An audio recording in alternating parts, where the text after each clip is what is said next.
असी सदगुरु मिलो सर्वाधार मंगलमय मंगल करम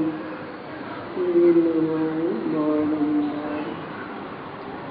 धन्य धन्य सदगुरु सुखद महिमा कही न जाए। जो कछु कहो तुम कृपा मोते कछु न समेत। समादरणीय सज्जन वृंद, आदरणीय माताओं तथा भक्तिमती बहनों, भारतीय वैदिक पुराणानुसार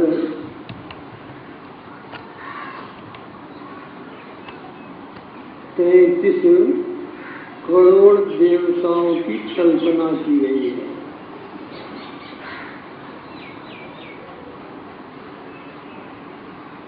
शायद कोई होंगे जिनको 33 करोड़ देवताओं का नाम भी याद होगा या सुना भी होगा। उन देवताओं में कुछ देवता प्रसिद्ध माने गए, लोग उनकी पूजा करते हैं। वास्तविक बात तो यह है कि जैसे हाथी के पदचिन्ह में सभी प्राणियों के पदचिन्ह हट जाते हैं, उसी प्रकार एक ईश्वर की भक्ति में सबकी भक्ति हो जाती है।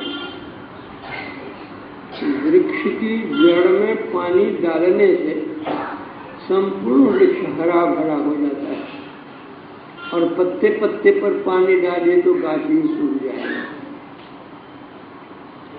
लेकिन वह परम प्रभु परमात्मा निर्गुण निराकार है, निराधार है। उनको पकड़ने के लिए कोई आधार चाहिए।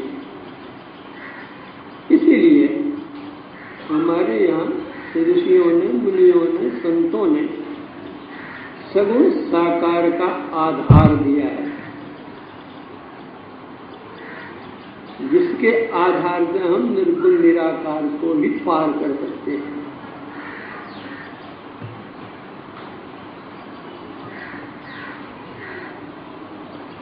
उन्हीं देव देवियों में आज एक देवी जिसको भगवती कहते हैं के पूजन और विसर्जन का दिन है। भगवती कहते किसको है? भगवती में 2 शब्द हैं, भग जोड़वती। भगवती का अर्थ होता है भगवाली। जिस नारी में भग हो वह नारी भगवती कहलाती है, और जिस पुरुष में भग हो वह भगवान कहलाता है। भग कहते किसको हैं? 6 प्रकार की विभूतियों को भग कहते हैं। ऐश्वर्यस्य समग्रस्य धर्मस्य यस्य श्रियः ज्ञान वैराग्योस्तेव सन्नाम भग इति ऋणाम। समस्त ऐश्वर्य से जो संपन्न हो, सभी प्रकार के धर्मों में जो पूर्ण हो, जो यशवान हो, जो श्रीवान हो, जो ज्ञानवान हो, जो वैराग्यवान हो, ये 6 चीजें जिस पुरुष में हैं वे भगवान हैं, ये 6 चीजें जिस नारी में है वो भगवती कहलाती है। भगवान के लिए हम लोग पढ़ते हैं तो भगवान श्री कृष्ण ने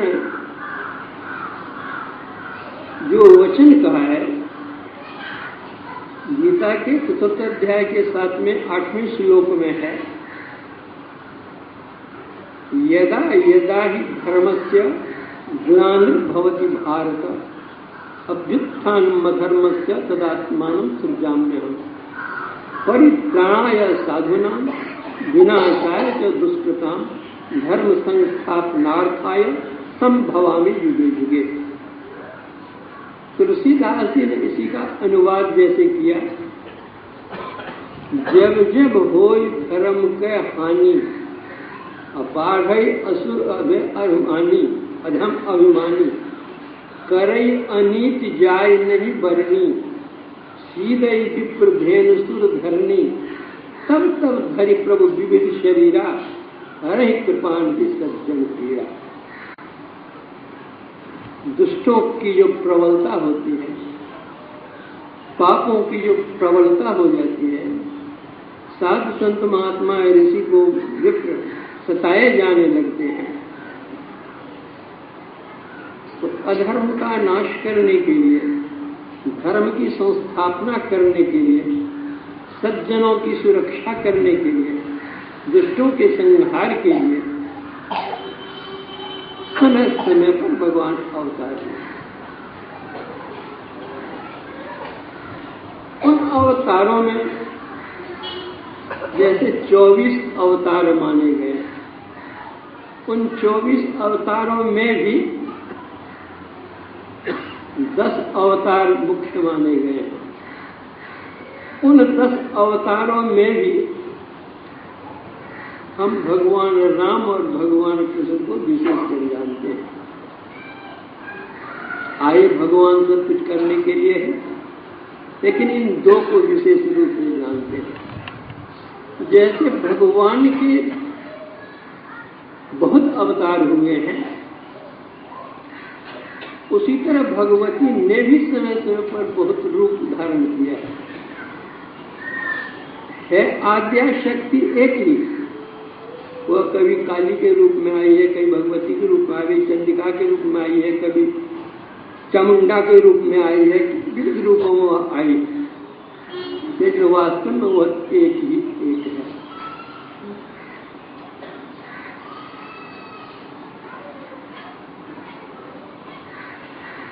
जितने देव या देवी हैं, भगवान या भगवती हैं,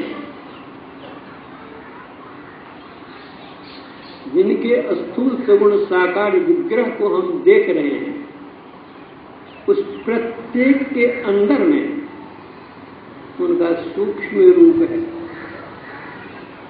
उनका कारण रूप है, उनका महाकारण रूप है, उनका कैवल्य रूप है, उनका आत्मस्वरूप है।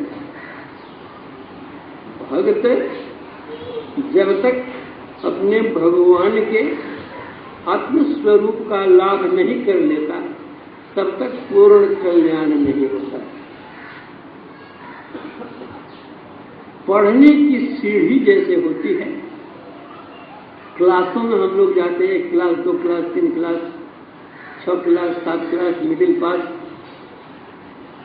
Matric, IA, BA, MA, PhD, DLitt, जैसे ये क्रम है, उसी तरह उस प्रभु को पाने के लिए भी क्रम है।